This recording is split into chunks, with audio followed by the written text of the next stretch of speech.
Hi, my name is Christy and I'm 15 years old. Have you ever been betrayed by your dear ones? Could you have lost your freedom because of something you didn't do? My life almost ended because of lies and love.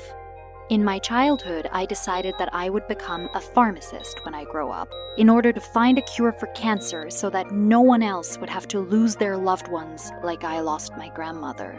She was the closest person to me, and for her sake, I study excellently to go to the university of my dreams. But sometimes my childhood friend Veronica prevents me from fulfilling my dream.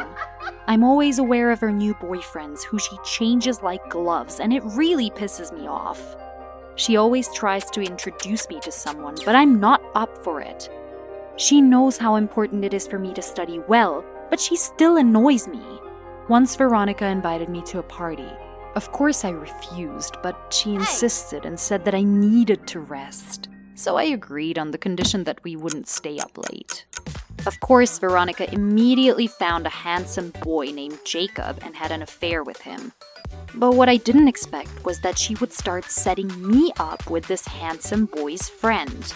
Bob was very persistent, and I wasn't interested in him at all. He tried to get close to me all night, and I tried to get away from him. Unsuccessfully. I didn't manage to go home earlier because Veronica kept asking me to stay some more. So I came home late at night, and of course I was late to school and missed my chemistry class. Well, thank you, my friend. Have you ever been late for school because you partied all night? From that day on, my life became a complete nightmare. Bob didn't want to let me go and kept asking me out. Of course I refused him. I didn't need a relationship. But he seemed to be chasing me and waiting for me at every corner. So I threatened to call the cops if he didn't stop following me. Thank God it helped.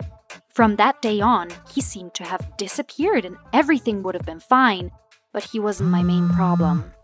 Veronica completely lost her head with her loves and gave up on studying. I always had to cover her misses and let her cheat. Of course, it couldn't last long. During the test, Mrs. Leslie caught us and gave us both an F. Veronica got it for cheating, and me for helping a friend. I knew that her affair wouldn't do neither her nor me any good. So when Veronica came to visit me and told me that Jacob had broken up with her and blocked her everywhere, I was happy.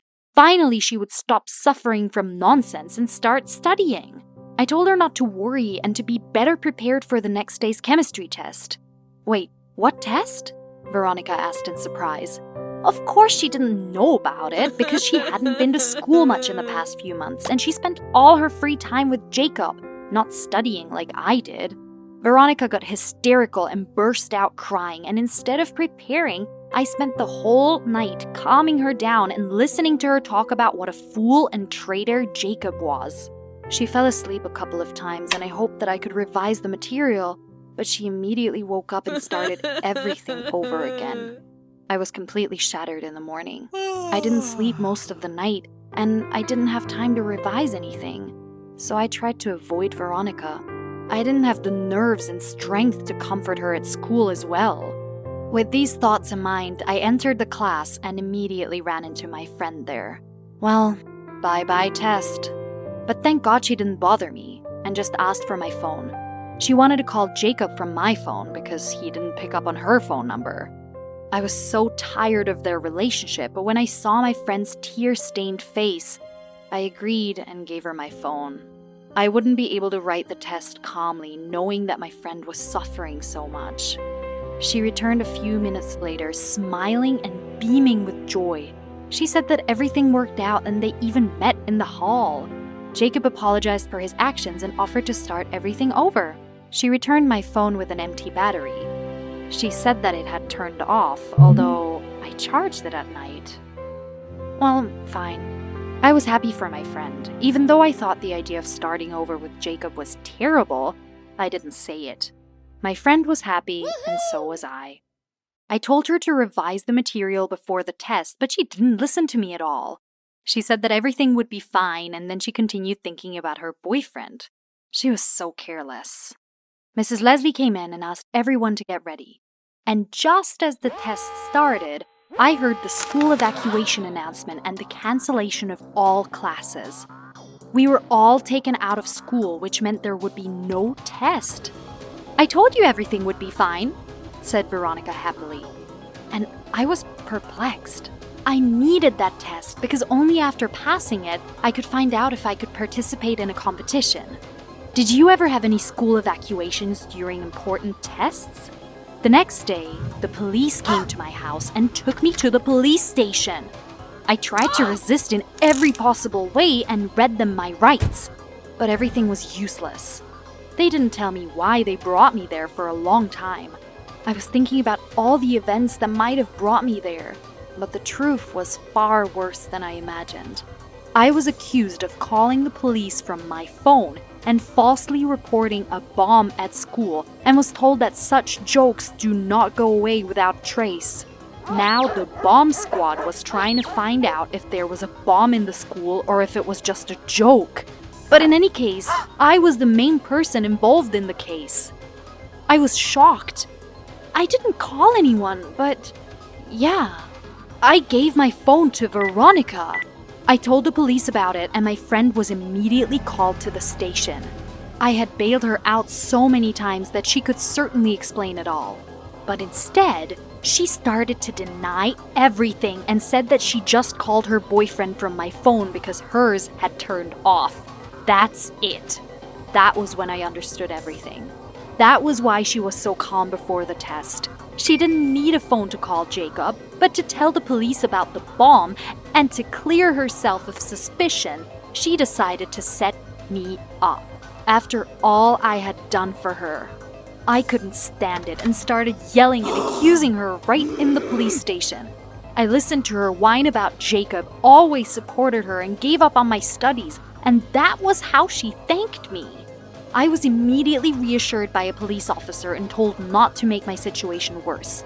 Veronica just left without saying anything. The next day, I was released on bail and the trial started. From what I heard, I was facing a large fine and correctional labor. Of course, the whole school found out about it. I was considered a hypocrite who was ready to set up a friend, and everyone began to avoid me. Then I was even suspended from school. But the worst thing was that I couldn't participate in the competition anymore. I was afraid that this was the end of my life, so I decided to talk to Veronica. She swore that the only person she called was Jacob and that she didn't report any bomb. Well, she only gave it to Jacob, who asked for a phone to call someone because his phone was dead. But that had nothing to do with it. What do you mean that had nothing to do with it? Obviously, he did it all, used Veronica, and set me up to clear himself of suspicion. I asked her to tell that in court so that I could be cleared of all charges.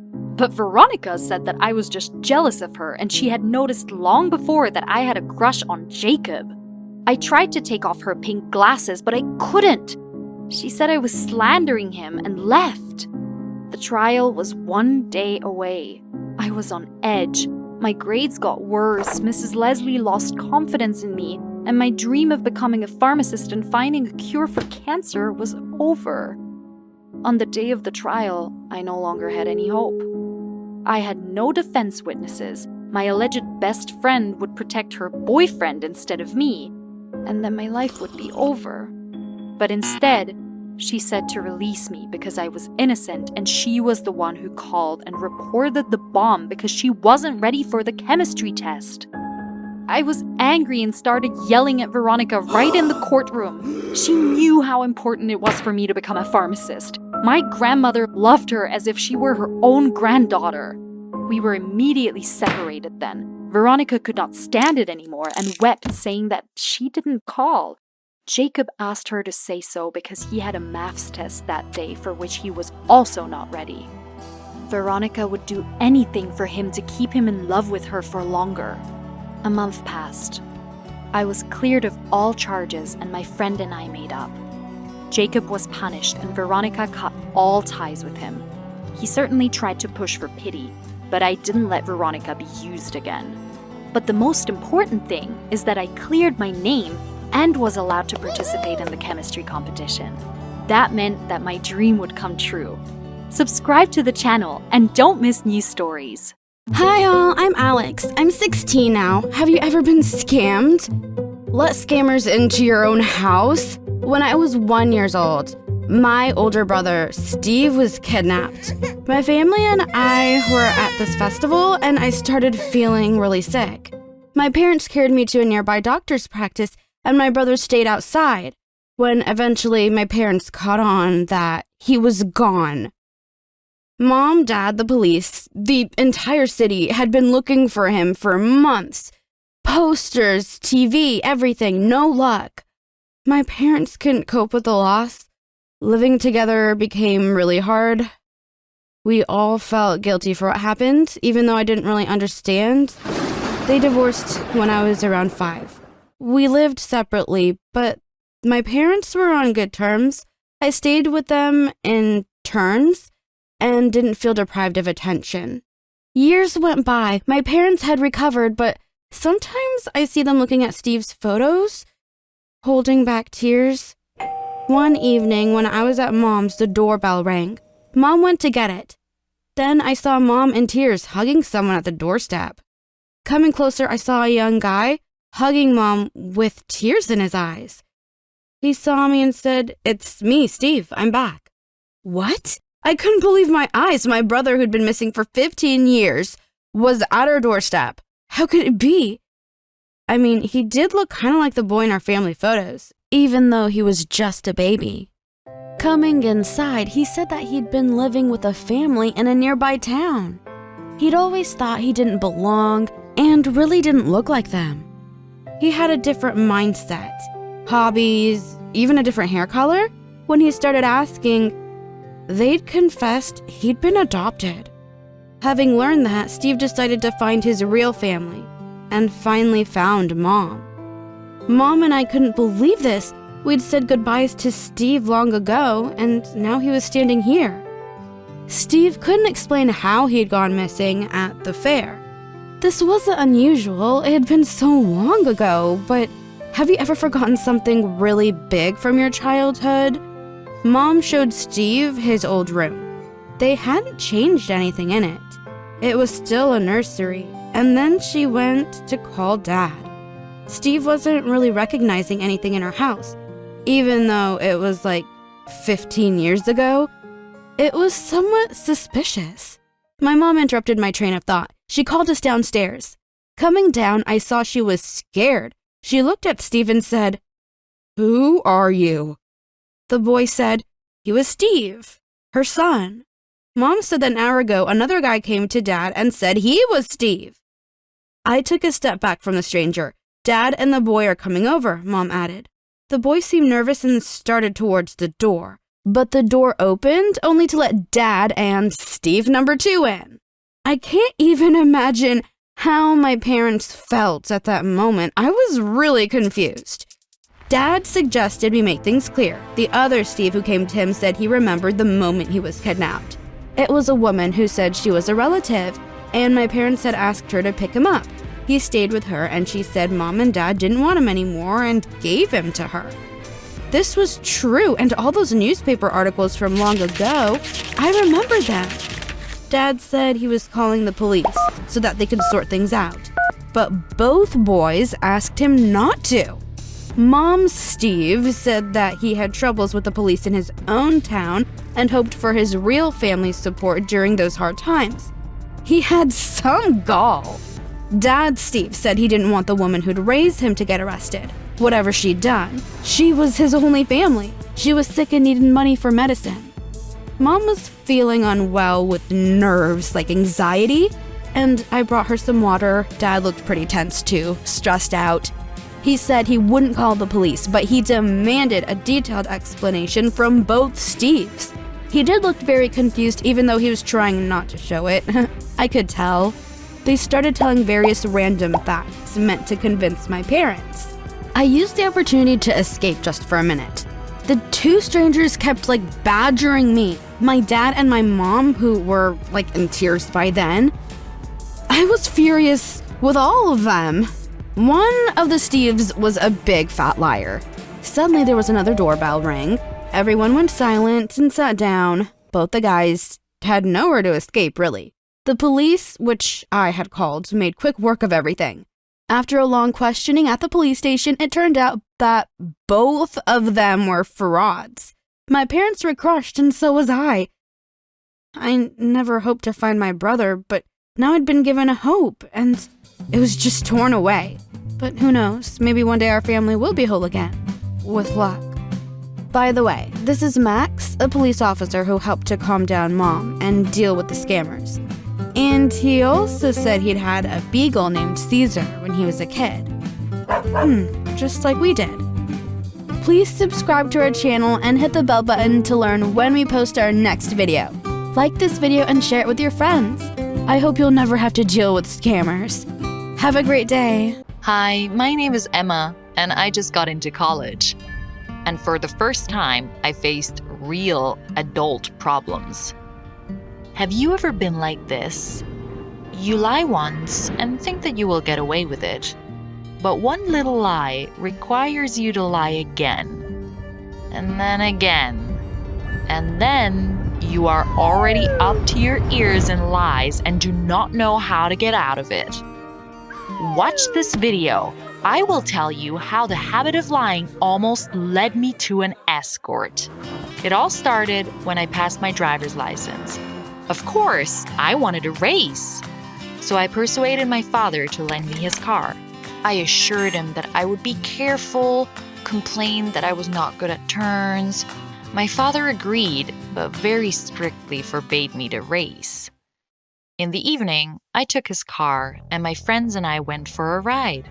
They quickly talked me into breaking my promise and having a blast. I didn't mind it myself. And, as always, a screw job was waiting for me. On one of the turns, we accidentally cut in front of a cool car. It hit the roadblock with its bumper, and we spun around too, and I knew we were screwed. Do you know that disgusting feeling when you want to look cool and then you get into a mess? I think everyone has a story like this. That's what happened to me. A man who looked about the same age as my father jumped out of the wrecked car. It was immediately clear. The dude was not from the poor. I chickened out. He didn't even say anything, just looked at me like I was a complete fool. And I, like a complete fool, began to persuade him not to call the police because they would tell my father everything and he was very strict with me, that I would pay compensation for the damage myself if he let me do it in parts. Then the guy looked at me very appraisingly, and I thought that he was probably wondering where a girl my age would get such money and all. He assured me that we would solve this problem without involving my father and the police. I would have done anything to keep my father out of it. I knew that my expenses would be cut, that there would be no car of my own. In short, that would be the end.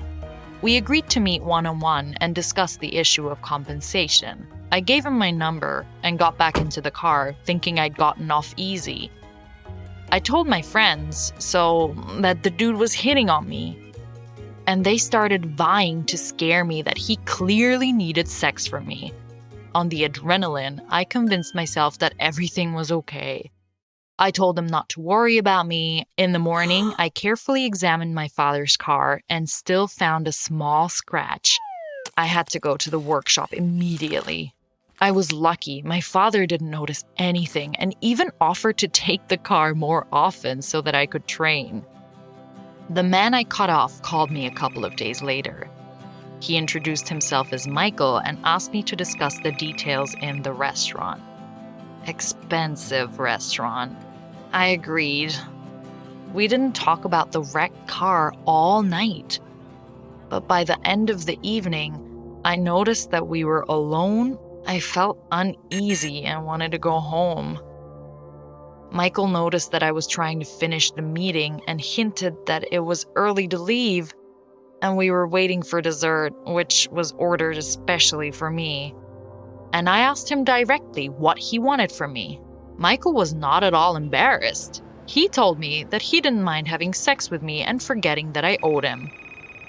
My father's sudden phone call saved me. I moved away from the table to the stairs to talk, noticed that the doors were not yet locked, and ran away, leaving my purse on the table. I spent the entire evening and night on edge. I was completely confused and didn't know what to do. Should I tell my friends or my father? Go to the police?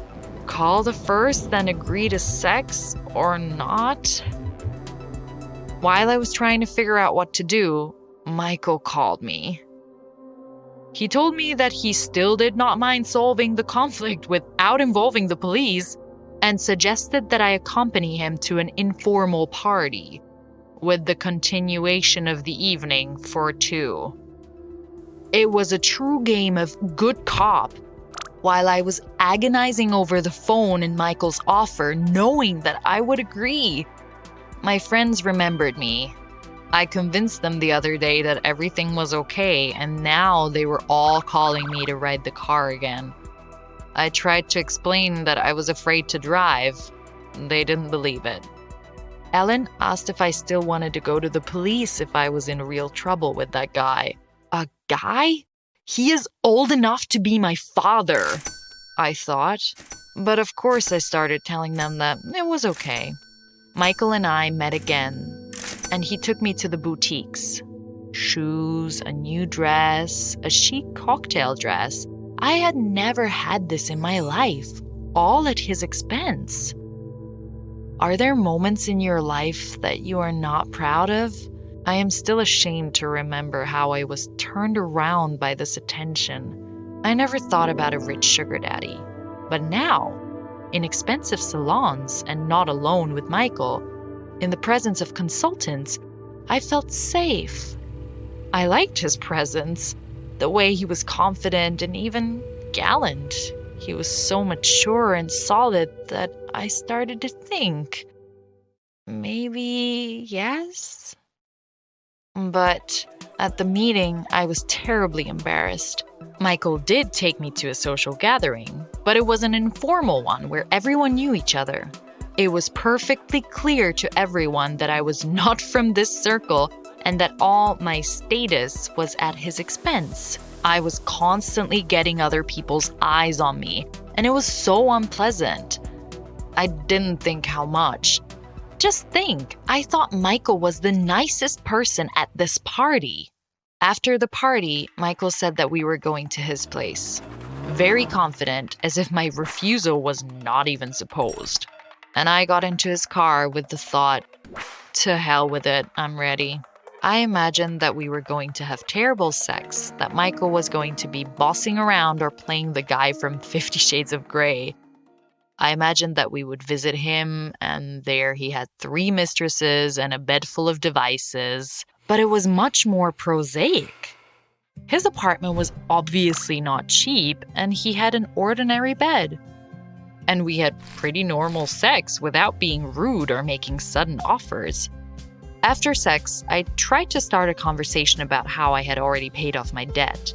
Michael laughed and said I didn't know how lucky I was. He said that with his money, I could afford any whim. Of course, I liked living large, but I wasn't ready to become a mistress for money. I returned home completely broken and confused. My friends added problems. They arrived at a bad time to visit and started getting on my nerves so that I would tell them what was happening. It turned out that Monica had seen me get out of Michael's car. I told my friends that I had to work out the accident in person. Crystal offered to tell my father everything. I protested that I was too full of lies to explain anything. We spent the whole evening trying to figure out how to get me out. Michael texted me over the weekend. No romantic nonsense, which I was secretly hoping for. Just the time of the meeting, the place where he would pick me up, and the amount I would receive. At the same time, my father suggested that we go to a cafe together. He said that we didn't talk much lately. I felt terribly ashamed of my lies in front of him, and I easily agreed. At the cafe, my father asked me how I was doing with my driving. I assured him that everything was fine. Then he took the check out of his pocket. I took it and almost choked on my coffee. It was a receipt from an auto repair shop. My father demanded an explanation, and I began to wonder what to say. But he looked at me like that, and I told him everything. About Michael, about the accident, about the repairs. My father was furious. I thought he was going to be mad at me, but he was mad and promised to skin Michael. I was scared because Mike had connections and money. But when my father asked me for Michael's number, I gave up. And the next morning, we went to a meeting. My father told him that in my presence, he would give him a sum of money that would cover all expenses for the wrecked car. And if Michael called me again, he would go to the police. And I looked at the bag of money as if from an action movie with the hostages. And I slowly realized that my father could only take such money from the bank on the pledge of his car. Then my father and I talked a lot. He promised that he would always help me, and I promised that I would not hide anything from him. But I keep one secret. I work part-time to help him get his car back. Have you ever been involved in apocryphal stories for a stupid reason? Or get your friends out of them? Don't forget to like the video and subscribe to our channel. There will be new videos and new stories coming soon. That day, as usual, I was sitting in my room trying to record this stupid video. What am I supposed to do? He'll kill me if I don't record everything in time. The first thought that occurred to me was to close the door. I managed to do it right in front of his nose, but he was banging on it so hard that I thought that the door was going to fly off its hinges. I think he's gone. I'm so scared. But a minute later, he began to break into the room with an axe. No, don't! After the accident, Dad changed. A year ago, a truck crashed into our car. My mother covered me with her body and died on the spot. My father's arm was badly damaged, and then he had it amputated. Because of this, he was immediately fired, and he gave this company 20 years of his life. I felt sorry for him. Dad was depressed, but I tried to be strong and I supported him as much as I could. Even though I cried into my pillow almost every night, that's when I started making YouTube videos. I wanted a distraction. Moreover, I was pretty good at it. I didn't even notice how the first fans and first money from ads appeared. I shared my success with my father. He hugged me for the first time in a long time and called me a good girl. I almost cried with happiness. He started spending a lot of time with me, asking me what I was doing, and we became very close. Dad also became interested in YouTube. He followed all the trends and subscribed to new channels. As a joke, I decided to show my dad what real popularity is, and just for fun, I brought out the formula of the most successful YouTube project. It turned out something between the keeping up with the Kardashians and trashy videos with challenges. With his eyes burning, Dad declared that he understood everything and ran to his room. He was thrilled. I haven't seen him like this. One morning, I was going to school, but the door was locked and my father calmly said that he had transferred me to homeschooling. When I asked why would he do that, he solemnly announced that now I don't have time for school because today we are launching a super successful YouTube show. This was way too much. I got angry and suggested that my father find a job for his age and leave YouTube for teenagers. And he didn't even react. A week later, it was even worse. I was sitting in the kitchen having breakfast when some people in dirty shoes came into the house. My father was with them. They searched every corner of the house and gave Dad a check. What? Did Dad just sell our house? And there's more. I got a text message saying that all the money was withdrawn from my bank card, but I earned them on YouTube myself. That was too much. I wanted to find out what was going on, but my father just confronted me with the fact that we were moving. Gosh! For the sake of the show, my father went all in, spending all the money to rent this luxury estate as he called it. Although it was actually just a wreck. When we went inside, I could barely hold back my tears. Yeah, once this huge house was inhabited by rich people, but now it barely stood together. Of all the rooms it had, only mine, where the shooting of the so-called show was supposed to take place, was renovated. After a week in this terrible house, I decided to talk to my subscribers live for the first time. I did have time to answer a couple of questions when I heard my dad coming to me. My father was acting weird. He said everything was almost ready and our life would change soon. It looked pretty scary. The next day, he cut off the Wi-Fi. He set the access to the network on time. I didn't recognize my daddy anymore. But the most hell was waiting for me ahead. We started shooting a live blog based on my father's script. Now, meet me, Nikki, the spoiled daughter of rich parents with bipolar disorder and aggressive behavior.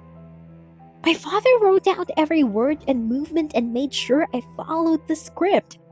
He made me do crazy things like jumping in an ice bath, shave my eyebrows, eat worms, and I couldn't even object. He immediately went mad. I started to think about escape, but I felt sorry for my dad. I justified his behavior with the stress and I hoped that everything would pass soon.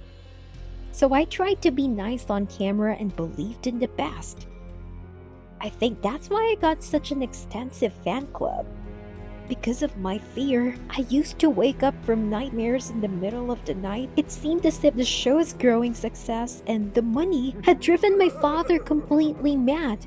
He hired bodyguards, a housemaid, and a chef. They all were participating in shootings. Dad himself played the role of the butler. I felt like I was in a horror movie. The only good thing about this hell was watching Jamie. We became friends, and he quickly realized that I was a hostage in this house. One day, Jamie and I decided to bake cakes, and he immediately took out a pack of almond flour. No, no, no! I have a terrible allergy to almonds. I was so wrapped up with Jamie that I forgot about airing with a cool beauty blogger. At that moment, my father crept up behind me. He seemed to be trying to frighten me as a joke and suddenly grabbed me by the shoulders. And I suddenly leaned to the side and hit my forehead on the corner of the closet. It was so painful. My father started yelling. There was a red mark on the forehead from the blow left, which by the evening will become a bruise. And everything should be perfect. I trudged off to cover marks. The earring was tense, my head ached from the blow, and I was trying to fit the image of a problem-rich woman. Kat asked me to wash off my makeup. I resisted for a long time. My father waved his hands in the background, making it clear that I would never wash it off, but I had to comply. Kat pretended not to notice the bruise. She was joking and reading random comments. And one of them was, "Did someone beat you up?" I jumped on the spot. And I think it was obvious that I was hiding something. My father never laid a hand on me. And the bruise was the last straw. It's settled. I'm running away tonight. After the success with the earring, my dad was so happy that he forgot to lock my door. This was a chance. At night, I started to make my way to the back exit and was almost there. But the guard was sleeping in the kitchen. I tried to get around him, but I hit the dishes and everything fell to the floor. Then I rushed for the door as fast as I could. I ran out into the street, but right before the fence, the guard caught up with me. I was imprisoned again. The next airing was a week later. I looked frankly bad and with a stained smile told another crazy story from my life. And in one of the comments, I saw, "If you need help, start talking about dresses." I immediately opened the door and pulled out my dresses, and then the internet disappeared. My father rushed into the room, grabbed my arm, and started yelling. Like I went against the script and almost ruined his whole brilliant plan. He dragged me down the hall and then threw me in the closet. I sat there for a couple of hours in the dark and cold. Suddenly I heard footsteps. It was Jamie. I begged him to open the door, but he curtly wished me a happy birthday and left. I was alone again. In the morning, my father let me out and began to congratulate me as if nothing had happened. It was so disgusting. I didn't want anything anymore. I just became the perfect doll for my father's show. I went live and got a lot of messages asking me to make a birthday cake. Fans wanted to see me blow out the candles. There were so many messages that my father agreed. But of course, according to his next plot, trashing the kitchen and throwing Jamie with food, I was troubled. One good thing about this day was that I could spend more time with Jamie. I wasn't even offended that he didn't open the closet. Maybe I really deserved it. When we started cooking, Jamie was clearly nervous. At one point, he took out almond flour and whispered, "Trust me." What was he doing? He knew about allergies. Although, I don't care. Dolls don't talk. I silently kneaded the flour into the dough and tasted it. The almonds made my throat swell, and I started to choke, just like when I was a kid. Then my mother saved me, and how I wished she were here. I didn't know what was going on. I think my father shouted something about medicine and disappeared. I couldn't see anything, but I felt like someone was holding me. I knew it was Jamie when I heard him yell at the guards, "Get out! She's dying!" Here's the ambulance. They were so fast. It was already very hard to breathe. I thought this was the end. And suddenly a breath. I somehow opened my eyes and saw my father trying to catch up with the ambulance in the distance. As soon as I came to my senses, the guys told me that they were all my fans and real daughters. It turned out that after the airing, they created a closed fan group. Together with Jamie, they developed a plan for the abduction. I was brought home to Jamie's, and there were my fans and lots of goodies. I went live and immediately told the whole truth. Jamie handed me my phone that night. My father called at least 100 times. I didn't pick up the phone and blocked his number. A chill ran down my spine. No, Dad, I'm never coming back to you. Hello, my name is Chloe. I'm 17 and I love animals. Have you ever lost a pet? Did your parents flush your favorite goldfish down the toilet? Or did you have to put your dog to sleep? If you had to, you know how hard it is. My loss was huge, really huge, because my pets are a whole family of deer. But I can still see them. Watch this video and find out how I lost my pets and how they have become stuffed animals for me to look at. I don't just love animals. I'm ready to work with them my entire life, which until recently has peacefully been taken place in Redwood National Park, where my parents work as caretakers. My childhood was spent in Redwood Park, where I used to play with rabbits among huge redwoods, not with other children on the school playground. While my parents were making their rounds, I pretended to be Mowgli. There was a large natural history museum attached to the park, and I liked to spend my time there too, among the stuffed animals, display cases, and displays. It was great a couple of months ago to try myself as a guide and realize that tourists liked my stories about animals and long walks in the park. By the way, I want to tell you that among all the animals that inhabit Redwood, I was most fond of deer and roe, and I even had a favorite pair, a spotted doe and her baby. I spent so much time with them that they began to respond to my voice and take treats from their hands. Tell me, if your peaceful life was shattered in a single moment, how would you feel? It's just what happened to my life. No, it didn't stop, and it didn't look like a nightmare, but something absolutely awful happened. To begin with, for all my love of deer, one of the stuffed animals in our museum scared me to death. A huge deer standing alone in the hall of archaeodactyls. It reminded me of the wax statues in the museum where my parents took me as a child, and from where the ambulance took me in a deep swoon, so I always avoided this room. In short, everything was going well. Favorite pets descended from the pages of Bambi, a favorite part-time job that brought pleasure. What else did a teenager need? It all started quite banal, with the usual rounds that my dad did every morning and every evening. This time, he took me with him, and I still regret it terribly. In one of the mesh fences, my father found a long, ragged hole from top to bottom. He thought it must have been left by some large animal. Dad was clearly nervous and immediately called the state veterinary control to report the perimeter breach. He kept thinking that some animal, like a bear or something, had torn the net. I didn't like it very much, and my father's nervousness didn't give me any confidence. No, they officially promised my father to search all the surrounding areas to find the culprit. But you must understand that it all looked so strange that we both couldn't find a place on our way back to the keeper's lodge. Dad tried to calm me down, saying that this happened, it had happened before during his work at the park, and there was nothing to worry about. It didn't work out. I still continued to worry, both for the services of usually clueless veterinary control and for the animal that broke through, which was already probably in the nearest city. I was nervous at dinner and I had to hide it.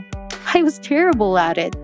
So when my parents went to bed, I quietly stole a flashlight from my father's inventory and decided to go to the scene again.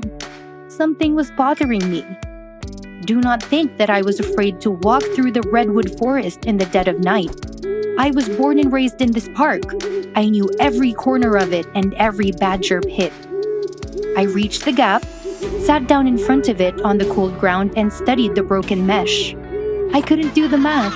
I didn't know much about history, and I wrote with mistakes, but it took me a minute to realize that the grid had been cut with wire cutters.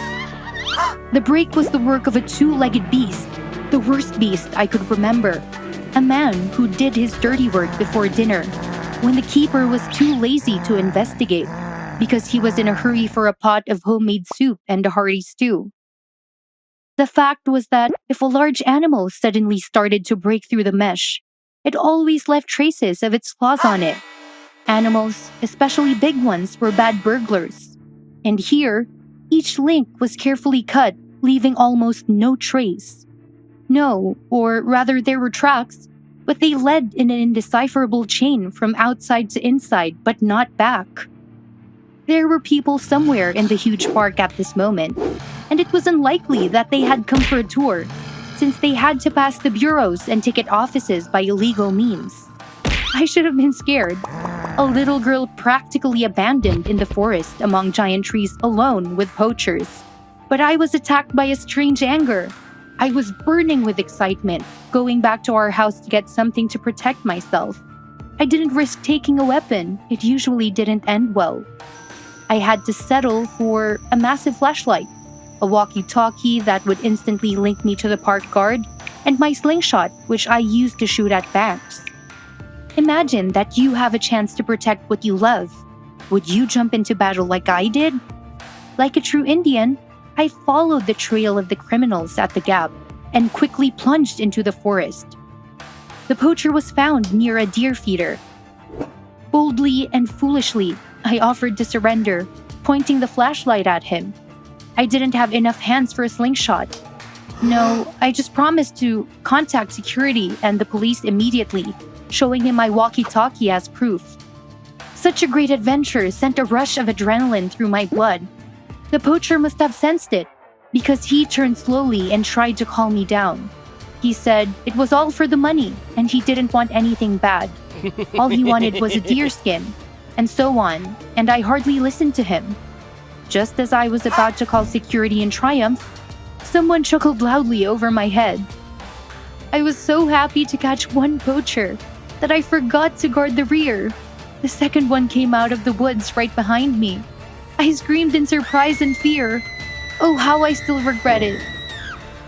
At my voice, my pet came out of the darkness, squinting in the light of the flashlights, followed by her baby hesitantly moving its thin legs. I shouted for them to get away.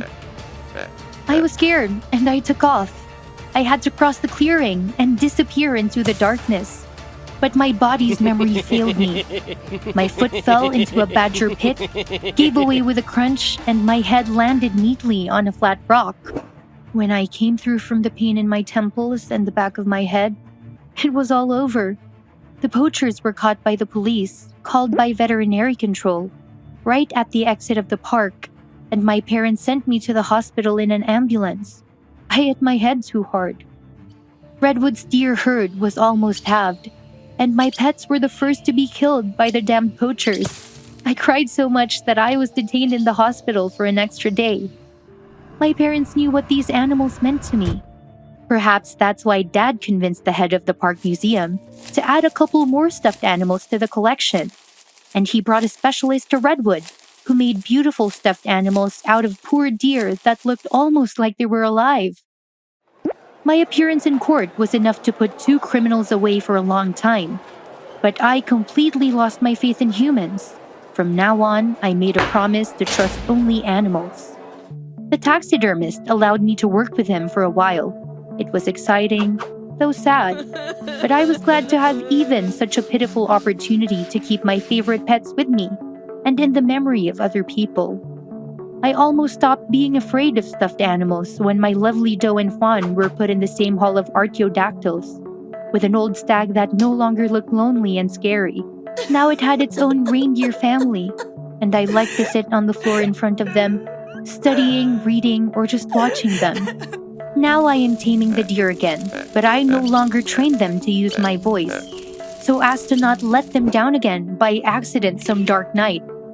I take excursions to my favorites in the museum, telling tourists what wonderful deer they are. The story of the poachers in Redwood became scandalous. Everyone especially liked the frightened, whimpering girl who appeared in court. I mean, me. Alas, any scandals always go to the park for the benefit. A terrible trait of human nature, you must admit. I prefer to spend all my free time with my pets in the quiet of the museum hall.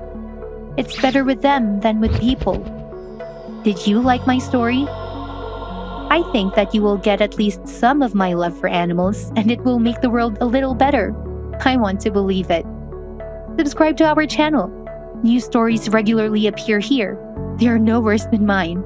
Like the video if you found it interesting, and appreciate your pets while they are around.